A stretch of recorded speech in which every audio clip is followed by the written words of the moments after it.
사랑하는 세나 친구들 안녕하세요. 여러분과 함께 수요일 말씀을 나눌 김정호 전도사입니다. 오늘은 한 가지 이야기로 말씀을 시작하겠습니다. 옛날 어느 나라의 왕이 왕비와 행복하게 살고 있었습니다. 그러던 어느 날 갑자기 왕비가 세상을 떠나게 되었어요. 왕은 깊은 슬픔 속에서 왕비의 무덤을 만들었습니다. 그리고 무덤 옆에 멋진 별장을 짓고 멋진 조각상을 만들어 시간 날 때마다 무덤과 조형물을 보며 왕비를 추억했습니다. 그런데 시간이 지나면서 왕의 눈에 거슬리는 것이 하나 생겼습니다. 그것은 바로 무덤이었습니다. 별장도 예쁘고 조형물들도 아름다운데 저 무덤이 거슬리는구나. 저 무덤을 당장 치워버려라. 모든 것이 왕비를 기억하기 위해 만든 것이었지만 결국 왕비의 무덤은 사라지게 되었습니다. 주님을 기억하기 위해 시행하는 예식이 있습니다. 바로 성만찬인데요. 오늘 말씀의 고린도 교회 성도들에게 이 이야기와 비슷한 일들이 일어납니다. 무엇일까요? 오늘 말씀을 통해 살펴보겠습니다. 오늘의 주제는 성만찬 바로잡기입니다. 오늘의 말씀은 고린도전서 11장 17절에서 26절입니다. 이제 내가 지시하려는 일에 관해 나는 여러분을 칭찬하지 않습니다. 이것은 여러분의 모임이 유익하지 않고 오히려 해롭기 때문입니다. 첫째는 여러분이 교회에 모일 때 여러분 가운데 분쟁이 있다는 말이 들리는데 나는 어느 정도 사실이라고 믿습니다. 여러분 가운데 옳다 인정받는 사람들이 드러나려면 여러분 가운데 분파도 있어야 할 것입니다. 그러므로 여러분이 분열돼 있으니 여러분이 함께 모인다 해도 그것은 주의 만찬을 먹기 위한 것이 아닙니다. 이는 먹을 때 사람마다 제각기 자기 음식을 먼저 먹어서 어떤 이는 배고프고 어떤 이는 술에 취하기 때문입니다. 여러분이 먹고 마실 집이 없습니까? 아니면 여러분이 하나님의 교회를 하찮게 여기고 가난한 사람들에게 창피를 주려는 것입니까? 내가 여러분에게 무슨 말을 해야 하겠습니까? 내가 여러분을 칭찬해야 하겠습니까? 이 일에 대해 나는 여러분을 칭찬할 수 없습니다. 내가 여러분에게 전한 것은 주께 받은 것입니다. 곧 주 예수께서는 잡히시던 밤에 빵을 들어 감사하시고 떼시며 말씀하셨습니다. 이것은 너희를 위해 주는 내 몸이니 이 예를 행해 나를 기념하라. 이와 같이 식사 후에 또한 잔을 들고 말씀하셨습니다. 이 잔은 내 피로 세운 새 언약이니 이 예를 행해 마실 때마다 나를 기념하라. 그러므로 여러분은 이 빵을 먹고 이 잔을 마실 때마다 주가 오실 때까지 그분의 죽으심을 선포하는 것입니다. 17절 말씀을 함께 읽겠습니다. 이제 내가 지시하려는 일에 관해 나는 여러분을 칭찬하지 않습니다. 이것은 여러분의 모임이 유익하지 않고 오히려 해롭기 때문입니다. 아멘. 고린도 교회 성도들은 모일 때마다 성찬과 만찬을 함께 나누었습니다. 이들은 모이기에 힘썼습니다.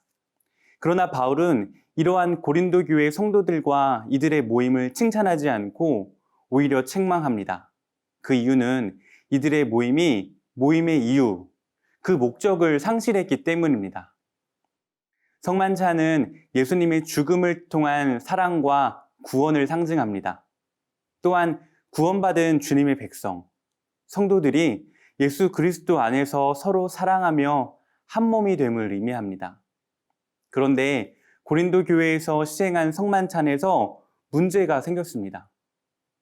교회에서 만찬을 할 때 각자 음식을 가져와서 서로가 함께 사랑하고 기뻐하는 마음으로 음식을 나눠야 하는데 부자들이 가난한 자들을 배려하지 않고 나누지 않으며 먼저 먹고 마셨습니다.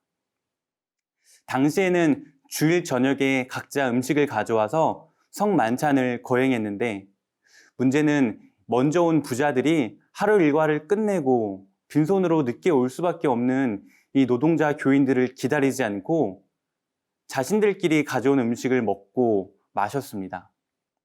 가난한 성도들이 도착할 때쯤 되면 먼저 온 부자들은 식사를 마치고 포도주까지 마셔서 취하기까지 했고 또 먹을 음식을 남기지 않았습니다.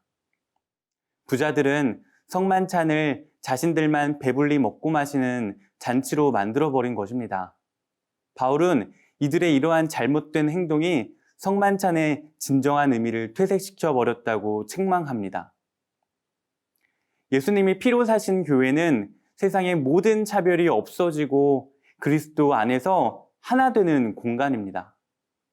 성만찬은 바로 이것을 경험하는 예식입니다. 그러나 이런 특별한 예식이 반대로 교회 안에서 차별을 만드는 도구가 되어버렸습니다. 본질은 잃어버린 채 자신들만 먹고 마시는 모임이 되었습니다. 사랑하는 새나 친구들, 교회의 예배와 모임은 하나님을 기쁘시게 하고 형제, 자매와 예수님의 사랑을 나눌 수 있어야 합니다. 다른 사람을 배려하고 그리스도의 은혜와 사랑을 함께 나누어야 합니다. 지금 우리의 예배와 나의 모습은 어떠한가요? 사랑으로 무장하여 차별 없는 교회, 예수님의 사랑이 넘치는 교회가 되도록 기도하고 앞장서는 새나 친구들이 되기를 축복합니다.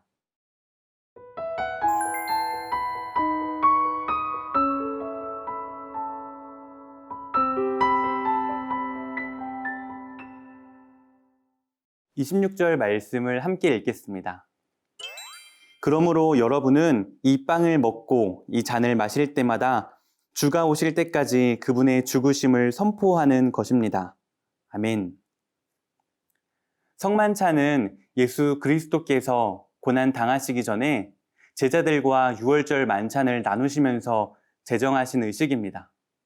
예수님은 떡을 떼어 주시면서 이 떡이 예수님의 몸이라고 말씀하시고 성만찬을 행할 때마다 예수님을 기념하라고 명하셨습니다. 또한 포도주 잔을 가지시고는 그 잔이 예수님의 피로 세우신 새 언약이라고 말씀하시며 이것을 마실 때마다 예수님을 기념하라고 말씀하셨습니다. 우리가 성만찬을 통해 예수님의 십자가 고난과 죽음을 기념해야 하는 이유는 바로 이 죽음이 우리를 영원한 죽음에서 구원하신 우리를 향한 주님의 은혜와 사랑이기 때문입니다. 우리는 매일, 매주 예배와 말씀을 통해 예수님의 은혜와 사랑을 묵상합니다. 그리고 기억하는 것에 그치는 것이 아니라 세상 사람들에게 복음을 전해야 합니다. 예수님의 죽으심을 통한 그 사랑을 전해야 합니다. 사랑하는 새나 친구들, 우리의 모습을 되돌아봅시다. 매주 교회에 나가 하나님께 예배를 드립니다. 매일 식사할 때마다 감사 기도를 드리고 시간을 내어 말씀을 읽고 묵상합니다. 그러나 우리의 이러한 모습들 속에 예수님은 없고 개인적인 만족이나 매일, 매주 해야 하는 형식적인 습관이 되지는 않았는지 돌아봐야 합니다. 우리의 형식적이고 잘못되었던 모습들이 있다면 돌이킵시다. 그리고 예수님의 사랑에 매일매일 감격하여 그 사랑을 형제, 자매와 함께 나누고 학교와 학원, 가정, 이 세상에 기쁜 소식을 전할 수 있는 사랑하는 새나 친구들이 되기를 축복합니다.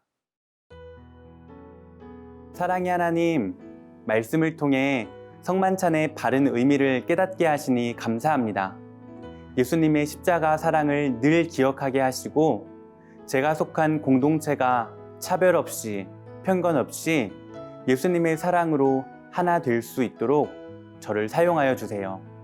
예수님의 이름으로 기도드립니다. 아멘.